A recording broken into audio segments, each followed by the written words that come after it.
Let's turn our attention to symmetry operations. Molecules get large and complicated, and we can use symmetry to our advantage when determining several properties. Some of those properties are molecular orbitals, and we can use this in molecular orbital theory, and we can also use this in determining how a molecule could vibrate. So let's talk about the various symmetry operations and what they mean and how to identify them. So first, we have the identity operation,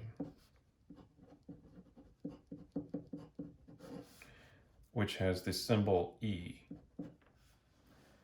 Now, during this operation, you effectively do nothing. It's the equivalent to multiplying by 1. You get returned the exact same object. So there really is no movement or nothing to do with the identity operation. Next, let's talk about rotation symmetry.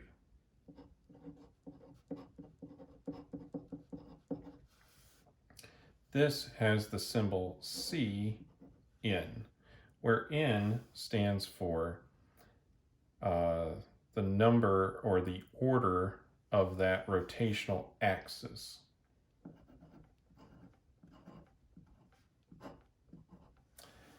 And it is rotated by 360 degrees divided by whatever the order of the axis is.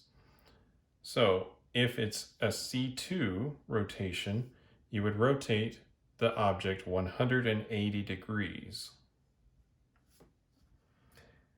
Next, we have reflection.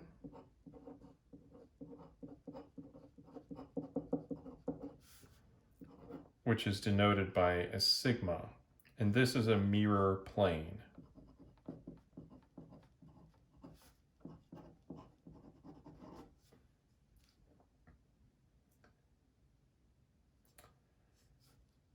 Now, let's talk about inversion.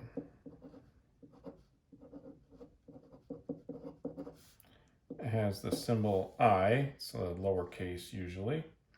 And this is where we invert the molecule or object. So effectively, you can think about this as taking every single point on whatever object you have, and if it's in, say, Cartesian coordinates, the x, y, and z, just multiply every single object by -1, and that will cause an inversion. And then finally, improper rotation.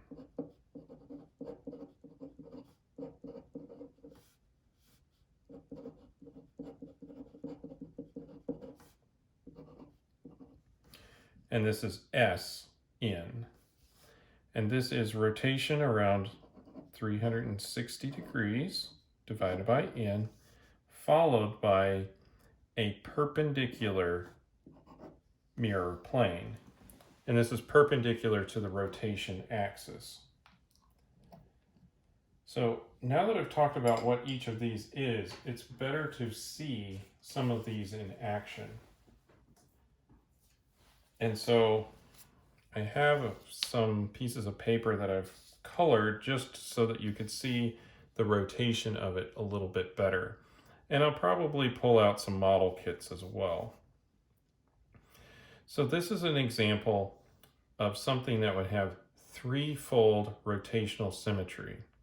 So 360 degrees divided by 3, that's 120 degrees. So if I rotated this about its axis of rotation by 120 degrees, like so, the object would look the same. Now, I've colored it differently just so that we can identify that I've actually done a rotation. But an object that was different in each of these locations would not have the rotational symmetry. I've just colored it so it's easier to see. So again, that's rotational symmetry. This particular object would also have a reflection plane right here, because the right half and the left half of this object are identical. Since that reflection plane lines up with the axis, it is a vertical reflection plane. This object, since it is flat, also has a horizontal reflection plane that is perpendicular to the primary axis of rotation.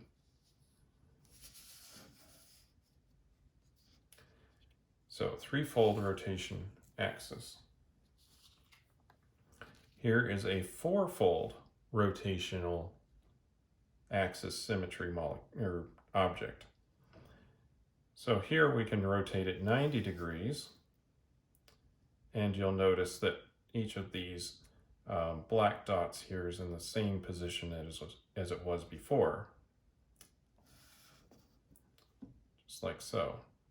Now this object has several mirror planes, and if we were to say that an atom or whatever the object was is identified at these black dots here, then there is a mirror plane right here, like so. There's another one here. And then there are also diagonal mirror planes, like that. Those are also sigma V reflections. This particular object also has an inversion center, the little black dot in the middle. Inverting this would move the object that is in this location up there, and it would move that one down here. And it would also flip these two.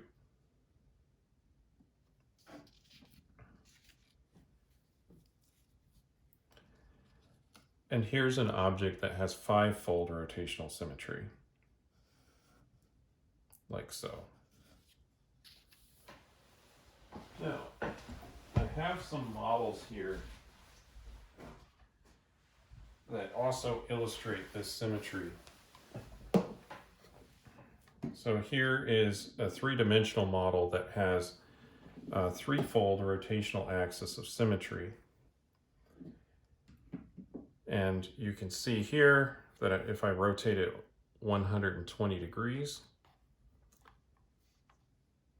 the points look identical. Now, again, this one has a different coloration, but I view it as something that would help us identifying that we've rotated the molecule or the object. You can also clearly see one of the reflection planes because the black section would reflect over to the white portion and the white portion would reflect over to the black portion. This particular object would not have an inversion center because this point would reflect over to here, and that object would not look the same as it does right now. It would instead look like this. And you'll notice that the point, there used to be a point up here, and now it's down here. There used to be a point over here, and now it's over there and there. So this does not have inversion symmetry.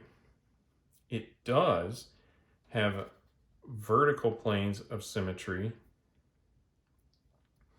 And since this is a three-dimensional object, and it's quite symmetrical in this way, there's a horizontal plane of symmetry. Now, you might say, what's the difference between horizontal and vertical planes of symmetry? Vertical planes of symmetry align with the primary axis of rotation, which is this axis right here, spinning in this direction. Perpendicular to that would be a horizontal mirror plane. Vertical mirror planes are aligned with it. here is an object with fourfold, so C4 rotational symmetry. So if I rotate it 90 degrees, I get the same object. And we can also see several mirror planes here, just like we saw with this object, because in 2 dimensions, these are the same. There's also a mirror plane in the horizontal direction. Now, I should also point out that we can have rotation in the other way, right? Like, here's the primary axis of rotation, which is fourfold. And we say it's the primary axis because it has the largest n number. But there can be other rotational axes. So here's one. If I point right here and rotate around that point, that's a twofold rotational axis for this particular object. And keeping track of where those are will help us identify the point group.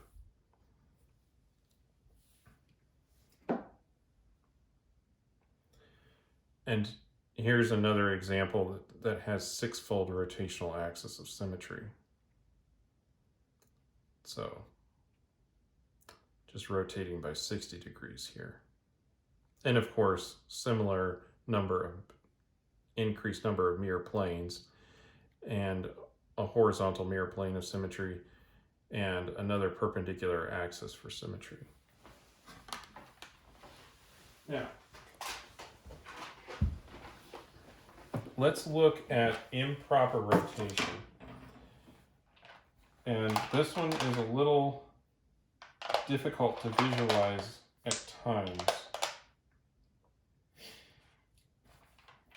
But a tetrahedron is probably the easiest example that I can use to illustrate improper rotation. So what you must do is a tetrahedron has a 4-fold axis of improper rotation. So it has S4. The way to do this is to first rotate 90 degrees, and then there must be a reflection plane right here that is perpendicular to the rotation that we just did. So we're looking straight down the axis of rotation.